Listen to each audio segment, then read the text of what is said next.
بسم اللہ الرحمن الرحیم الحمد للہ رب العالمین والصلاة والسلام علی اشرف الانبیاء والمرسلین۔ الحمدللہ نور الازاق کے اسباق کا سلسلہ جاری و ساری ہے۔ گزشتہ درس کے اندر ہم نے نماز کے واجبات کے حوالے سے پڑھا تھا۔ آج نماز کی سنتوں کے بارے میں پڑھیں گے کہ نماز کے اندر کون کون سی چیزیں سنت ہیں۔ تو سنتوں کو بھی ادا کرنا چاہیے۔ بعض لوگ کیا کرتے ہیں، صرف واجبات اور فرائض اور ارکان پر ہی اتفاق کرتے ہیں، جو کہ درست نہیں ہے۔ ہم تو اہل سنت ہیں، سنت والے ہیں، تو سنت پر چلنے والے ہیں، سنت کو اپنانے والے ہیں۔ ٹھیک ہے، تو پڑھتے ہیں نماز کی سنتوں کے بارے میں۔ کہتے ہیں فصل فی بیان سننھا۔ پہلے بھی عرض کیا تھا کہ یہاں سے فصل سے پہلے کیا معذوف مانیں گے؟ جی، فصل سے پہلے کیا معذوف مانیں گے؟ جی، ھذا فصل فی بیان سننھا، یہ فصل اس کی سنتوں کے بیان میں ہے۔ ہا ضمیر کا مرجع کون ہے؟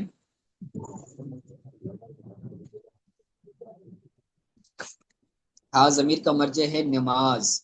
نماز کی سنتوں کے بیان میں، نماز کی سنتوں کو بیان کرنے کے بارے میں یہ فصل ہے۔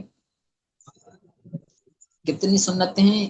اس نور الاضاء کی روشنی میں انہوں نے 51 سنتیں بیان کی ہیں۔ وہی احدا و خمسون، یہ 51 سنتیں ہیں۔ یہ سنتیں 51 ہیں نماز کے اندر، 51۔ پہلی بیان کرتے ہیں کہ رفع الیدین، وہی رفع اہدی و خمسون، بس میں بھی اٹھا نہیں رہا۔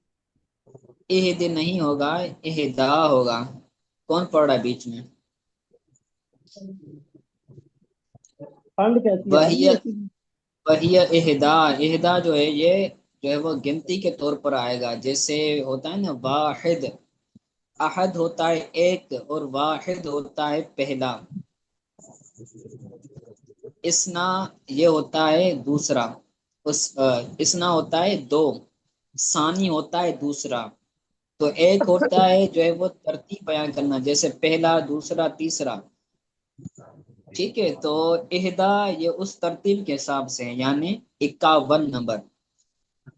خمسوں یہ 50 کو کہتے ہیں، یعنی 51 سنتیں ہیں نماز کے اندر۔ پہلی سنت ہے رفع الیدین للتحریمۃ، تحریم کے لیے، تکبیرہ تحریمہ کے لیے ہاتھوں کو اٹھانا۔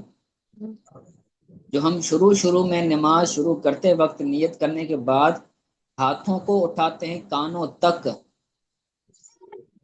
یہ سنتیں، ہاتھوں کو اٹھانا۔ حذاء الاذنین، حذاء بولتے ہیں برابر، حذاء الاذنین دونوں کانوں کے برابر ہاتھوں کو اٹھانا یہ سنت ہے۔ بعض لوگ کیا کرتے ہیں، کندھوں تک اٹھاتے ہیں، بعض لوگ کیا کرتے ہیں کانوں تک پورا نہیں اٹھاتے، گردن تک اٹھاتے ہیں پھر ہاتھ نیچے کر لیتے ہیں۔ کانوں کے برابر اٹھانا، یہاں تک کہ اس ہاتھوں کا، ان ہاتھوں کا جو انگوٹھا ہے وہ کانوں کی لو کو لگے۔ پھر تکبیر کرنی ہے اللہ اکبر۔ ٹھیک ہے،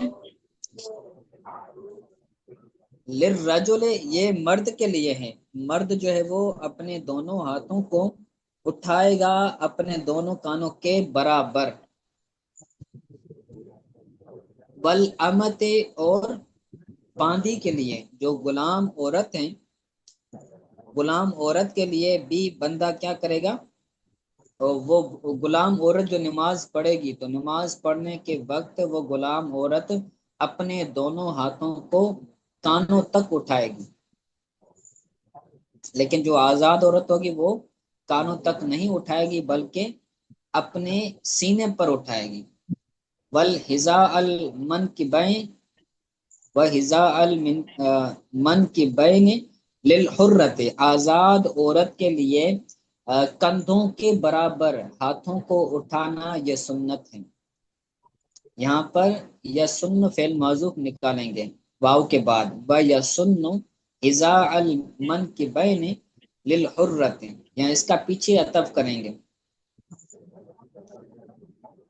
عورت کے لیے، آزاد عورت کے لیے کندھوں کے برابر تکبیر تحریمہ کے لیے رفع الیدین کرنا، ہاتھ اٹھانا، یہ کیا ہے؟ سنت ہے۔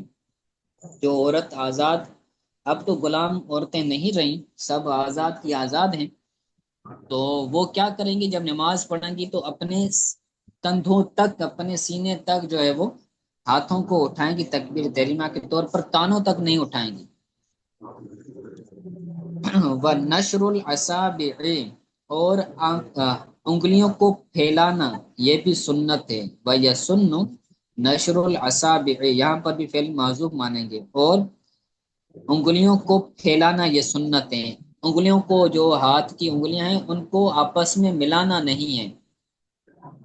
بعض لوگ ہاتھوں کی انگلیوں کے ایک ساتھ ملا دیتے ہیں، پھر جو ہے وہ ہاتھوں کو کانوں تک لے جاتے ہیں، پھر تکبیر کہتے ہیں۔ تو ہاتھوں کو جو ہے وہ چھوٹ دے دینی ہے، انگلیوں کو چھوٹ دینا ہے، لیکن سیدھا رکھنا ہے کہ وہ کعبۃ اللہ شریف کی طرف ہو، لیکن آپس میں ملانا نہیں ہے، اور جو ہے وہ بالکل سیدھا بھی نہیں کرنا، بلکہ چھوڑ دینا ان کو اپنے ہاتھوں پر، اپنی حالت پر، اور لیکن کیا ہو؟ پھیلی ہوئی ہو۔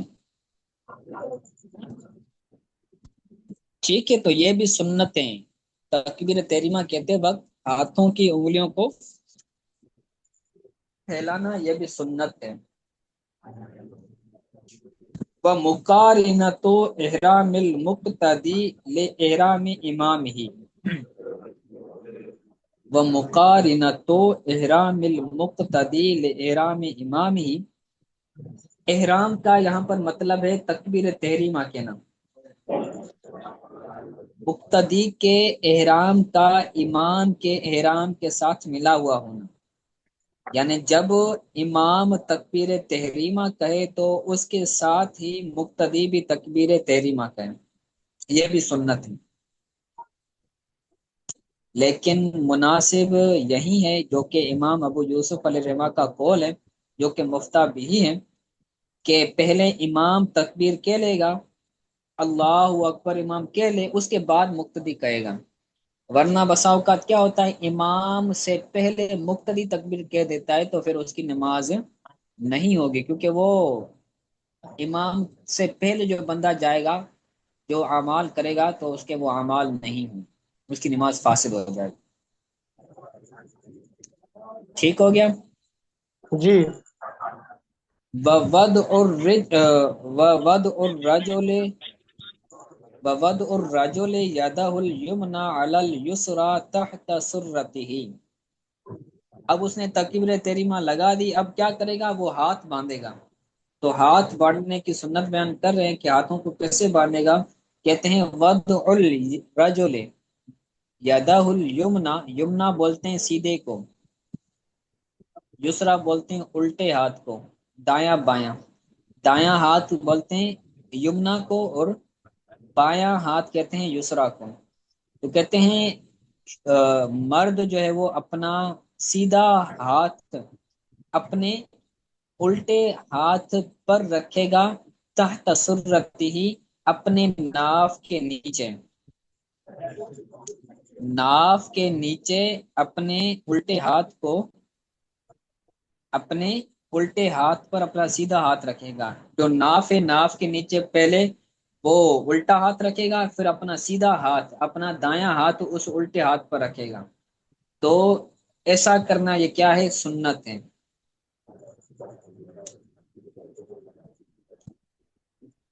وَوَضْعُ ٹھیک ہے، اب وہ صفت بیان کریں کہ وہ بندہ الٹا ہاتھ سیدھے، الٹے ہاتھ پر سیدھا ہاتھ کیسے رکھے گا؟ کہتے ہیں صفت الوضع ان یجعل باطن کف الیمنى،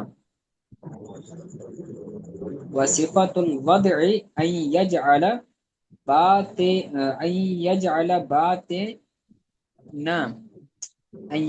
باطن